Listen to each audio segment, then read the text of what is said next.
അല്പനിമിഷം മുമ്പ് ലൈവിൽ കണ്ടൊരു കാര്യം ആദിലയും നൂറയും കൂടി മാറിയിരുന്നു കൊണ്ട് സംസാരിക്കുകയാണ്. സംസാരിക്കുന്ന വിഷയം അനുമോളെക്കുറിച്ചാണ്. അനുമോൾ ഉയർത്തിയ ആ വലിയ വിവാദത്തോടുള്ള ബന്ധത്തിൽ ലാലേട്ടൻ പറഞ്ഞ വാക്കുകൾക്ക് പോലും ഒരു വിലയും കൽപ്പിക്കാതെ അനുമോൾ തന്റെ അഭിപ്രായത്തിൽ ഉറച്ചു നിന്നതിനെ പറ്റിയുള്ള ആ ഒരു സംസാരമാണ്.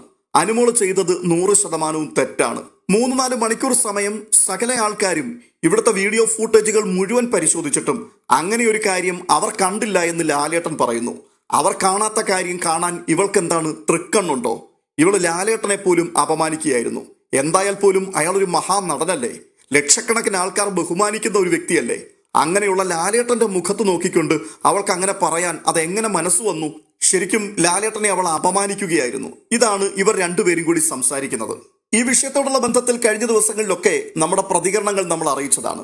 അനുമോൾ കണ്ടു എന്ന് പറഞ്ഞ് ഉറച്ചു നിൽക്കുന്ന ഒരു കാര്യം അനുമോൾ കണ്ടിട്ടുണ്ട് എങ്കിൽ ലാലേട്ടൻ അത് അപമാനമാകുമല്ലോ എന്ന് പറഞ്ഞൊരിക്കലും അത് മാറ്റി പറയേണ്ട ആവശ്യമുണ്ടോ എന്നാണ് എന്റെ ചോദ്യം. ഇനിയിപ്പോൾ അങ്ങനെ ഒരു കാര്യം ഇല്ല എന്നാണ് അവർ പറയുന്നതെങ്കിൽ, ലാലേട്ടൻ പറയുന്നതാണ് സത്യമെങ്കിൽ എന്തുകൊണ്ടാണ് അനുമോൾക്കെതിരെ ഒരു നടപടിക്ക് ബിഗ് ബോസ് മുതിരാതിരുന്നത്? ഇത് നിസ്സാരമായൊരു പ്രശ്നമല്ല, ഇത് ഗുരുതര സ്വഭാവമുള്ള ഒരു അലിഗേഷനാണ്. ലാലേട്ടൻ തന്നെ പറയാറുണ്ട്, കുടുംബ പ്രേക്ഷകർ കാണുന്ന ഒരു ഷോയാണ്. കഴിഞ്ഞ എപ്പിസോഡിൽ പ്രത്യേക വാക്ക് ലാലേട്ടൻ ഉപയോഗിച്ചു. 3 തലമുറയാണ് ഈ ഷോ ഒരേ സമയത്തിരുന്ന് കണ്ടുകൊണ്ടിരിക്കുന്നത്. എല്ലാം ശരിയാണ്. അങ്ങനെ കുടുംബ പ്രേക്ഷകർ കാണുന്ന ഒരു ഷോയില് ഇത്തരത്തിലൊരു നെറികേട് നടന്നു എന്നുള്ളത് സമ്മതിക്കേണ്ടി വന്നാൽ തീർച്ചയായിട്ടും അത് ഈ പ്രോഗ്രാമിന്റെ അല്ലെങ്കിൽ ഈ ഷോയുടെ റെപ്യൂട്ടേഷനെ തന്നെ ബാധിക്കുന്ന ഒരു കാര്യമാണ്. നമ്മളത് 100% സമ്മതിക്കുന്നു. 4 മണിക്കൂറോളം ലാലേട്ടനും അവിടെയുള്ള മുഴുവൻ ആൾക്കാരും ഈ വീഡിയോ ഫൂട്ടേജുകൾ മുഴുവൻ ചെക്ക് ചെയ്തിട്ടും അനുമോൾ ആരോപിക്കുന്ന ഒരു ആരോപണം അവർക്ക് കണ്ടെത്താൻ കഴിഞ്ഞില്ല എന്ന് വളരെ ശക്തമായി ലാലേട്ടൻ പറയുകയും ചെയ്യുന്നു. എന്നിട്ടും ഈ ആരോപണം ഉന്നയിക്കുകയും ആരോപണത്തിൽ ഉറച്ചു നിൽക്കുകയും ചെയ്യുന്ന വ്യക്തിക്കെതിരെ എന്തുകൊണ്ട് നടപടിയെടുത്തില്ല? ആ നടപടി എടുക്കാതെ വിട്ടത് ബിഗ് ബോസ് എന്ന ഷോയുടെ ക്രെഡിബിലിറ്റിയെ ബാധിക്കില്ലേ, അതിന്റെ റെപ്യൂട്ടേഷനെ ബാധിക്കില്ലേ എന്നുള്ള ചോദ്യത്തിന് ആരാണ് മറുപടി പറയേണ്ടത്? ഇത്രയും ഗുരുതരമായ ഒരു അലിഗേഷൻ അനുമോൾ ഉന്നയിക്കുമ്പോൾ അത് അങ്ങനെയല്ല എന്ന് സ്ഥാപിക്കുകയല്ല, അത് തെളിയിക്കുകയാണ് ബിഗ് ബോസിന്റെ ഉത്തരവാദിത്വം. അതായത് അങ്ങനെ ഒരു വീഡിയോ ഫൂട്ടേജ് ഉണ്ടെങ്കിൽ തീർച്ചയായിട്ടും അത് പുറത്തു വിടുക തന്നെ ചെയ്യണം. എന്താണ് അനുമോളുടെ ആരോപണം? ഇരുവരും തമ്മിൽ കിസ് ചെയ്തു എന്നുള്ളതാണ്. അങ്ങനെ ഒരു സ്ത്രീയും പുരുഷനും തമ്മിൽ കിസ് ചെയ്യുന്നത് പ്രദർശിപ്പിച്ചാൽ ഇവിടെ ആകാശം ഇടിഞ്ഞു വീഴത്തൊന്നുമില്ല. അത് ഈ ഷോയെ ഇല്ലാതെയാക്കി കളയത്തില്ല.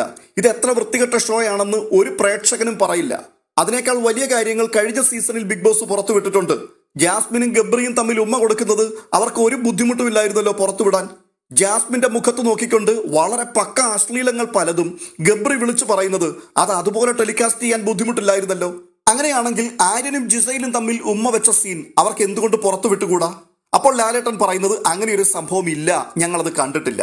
അങ്ങനെയാണെങ്കിൽ അടുത്തൊരു ചോദ്യം വരികയാണ്, എന്തുകൊണ്ട് ഇത്രയും മ്ലേച്ഛമായ, ഇത്രയും വൃത്തികെട്ട ഗുരുതരമായ ഒരു ആരോപണം ഉന്നയിച്ച അല്ലെങ്കിൽ ഒരു ഫോൾസ് അലിഗേഷൻ നടത്തിയതിനു ശേഷം അതിൽ തന്നെ പിടിച്ചു നിൽക്കുവാൻ ശ്രമിക്കുന്ന വ്യക്തിയെ സ്പോട്ട് എവിക്ഷൻ നടത്തിയില്ല? അത് തന്നെയല്ലേ ചെയ്യേണ്ടത്? ഈ തെറ്റിന്റെ ഗൗരവ സ്വഭാവം മനസ്സിലാക്കി അനുമോളെ ആ നിമിഷം തന്നെ ബിഗ് ബോസ് വീട്ടിൽ നിന്നും പടിയടച്ച് പിണ്ടം വെക്കേണ്ടതാണ്. പക്ഷേ എന്തുകൊണ്ടാണ് അത് ചെയ്യാതിരുന്നത്? ഒരു ശിക്ഷയും കൊടുക്കാതിരുന്നത് എന്തുകൊണ്ടാണ്? ഇനി ശിക്ഷ വിധിച്ചപ്പോൾ തന്നെ വീട്ടുകാർക്ക് എല്ലാവർക്കും കൂടി എന്തിനാണ് ശിക്ഷ കൊടുത്തത്? അതേപ്പറ്റി എന്തുകൊണ്ടാണ് ആദിലയും നൂറയും ചർച്ച ചെയ്യാതിരിക്കുന്നത്? ഒരാഴ്ചക്കാലം ആ വീട്ടിലുള്ള ആൾക്കാർ പരസ്പരം തുണി അലക്കിക്കോളാനാണ് പറഞ്ഞിരിക്കുന്നത്. ഇത് ബിഗ് ബോസിന്റെ ഭാഗത്തു നിന്ന വീഴ്ചയല്ലേ? എത്ര വിചിത്രമായ ശിക്ഷാവിധിയാണ്! ഒരാൾ ചെയ്തു കൂട്ടിയ തെറ്റിന് ആ വീട്ടിലുള്ള മുഴുവൻ ആൾക്കാരെയും ശിക്ഷിക്കുക. ഈ വിഷയത്തിൽ യാതൊരു തരത്തിലും ഇടപെടാത്ത, ഒരഭിപ്രായവും പറയാൻ പോകാത്ത ചില വ്യക്തികളുണ്ട്. അവരും അവരുടെ തുണി അലക്കി കൊടുക്കണം അടുത്ത ആഴ്ച വരെ. അങ്ങനെയാണെങ്കിൽ കേൾവിക്കാരായ നിങ്ങൾ തന്നെ വിലയിരുത്തുക, ഇതിനകത്ത് ആരാണ് തെറ്റ് ചെയ്തിരിക്കുന്നത്?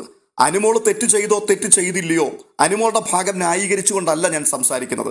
അവർ തെറ്റ് ചെയ്തിട്ടുണ്ട്, അവർ പറഞ്ഞത് കളവാണെന്നുണ്ടെങ്കിൽ എന്തുകൊണ്ടാണ് ബിഗ് ബോസ് അവരെ പുറത്താക്കാതിരുന്നത്, അല്ലെങ്കിൽ ഒരു ക്യാപിറ്റൽ പണിഷ്മെന്റ് അവർക്ക് കൊടുക്കാതിരുന്നത്? ഇവിടെ ആരാണ് ഒളിച്ചു കളിക്കുന്നത്? ആരുടെ കണ്ണിൽ പൊടിയിടുവാൻ വേണ്ടിയാണ് ഇത്തരത്തിലുള്ള പൊറാട്ട് നാടകങ്ങൾ നടത്തുന്നത്? ഈ സംഭവങ്ങൾക്കെല്ലാം നേർസാക്ഷികളായിട്ട് നിന്ന വ്യക്തികളാണ് ഇപ്പോൾ പറയുന്നത് അനുമോൾ ശരിയല്ല, അനുമോൾ തെറ്റാണ് ചെയ്തത്, അനുമോൾ ലാലേട്ടനെ അപമാനിക്കുകയായിരുന്നുവെന്ന്. അവിടെ ഡെമോൺസ്ട്രേഷൻ നടത്താൻ വേണ്ടി അനുമോളുടെയും മസ്താനിയുടെയും കയ്യിലേക്ക് പുതപ്പ് കൊണ്ടു കൊടുത്ത ആദിലയാണ് ഇപ്പോൾ അനുമോൾക്കെതിരായി ആക്രമണം അഴിച്ചുവിടുന്നത്.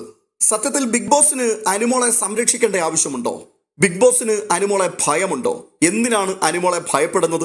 അങ്ങനെ ഒരു ഭയമോ ബഹുമാനമോ അല്ലെങ്കിൽ അനുമോൾക്കൊരു പ്രൊട്ടക്ഷനോ ബിഗ് ബോസ് കൊടുക്കുകയാണെന്നുണ്ടെങ്കിൽ ലാലേട്ടൻ ഒരിക്കലും അനുമോളോട് ഇത്രയും രൂക്ഷമായ ഭാഷയിൽ സംസാരിക്കില്ലായിരുന്നു. നിങ്ങൾക്ക് നാണമുണ്ടോ? നിങ്ങൾ തോന്നിയാസം പറയരുത്. ഇത്തരത്തിലുള്ള വാക്കുകളൊന്നും ലാലേട്ടൻ ഒരിക്കലും ബിഗ് ബോസിന്റെ പ്ലാറ്റ്ഫോമിൽ പ്രതികരിച്ചിട്ടേയില്ല. അപ്പോൾ അത്രയും രൂക്ഷമായി ഇടപെട്ടിട്ടും എന്തുകൊണ്ടാണ് ഇങ്ങനൊരു ശിക്ഷാ നടപടിയിലേക്ക് ബിഗ് ബോസ് പോയത് എന്നുള്ളതിന്റെ ആ ഔചിത്യം അതാണ് മനസ്സിലാക്കാൻ കഴിയാത്തത്. എന്തായാലും പ്രേക്ഷകരായ നിങ്ങൾ എന്താണ് ചിന്തിക്കുന്നത്? നിങ്ങളുടെ അഭിപ്രായങ്ങൾ പങ്കുവെക്കാം. മറ്റൊരു അപ്ഡേറ്റുമായി വീണ്ടും എത്താം.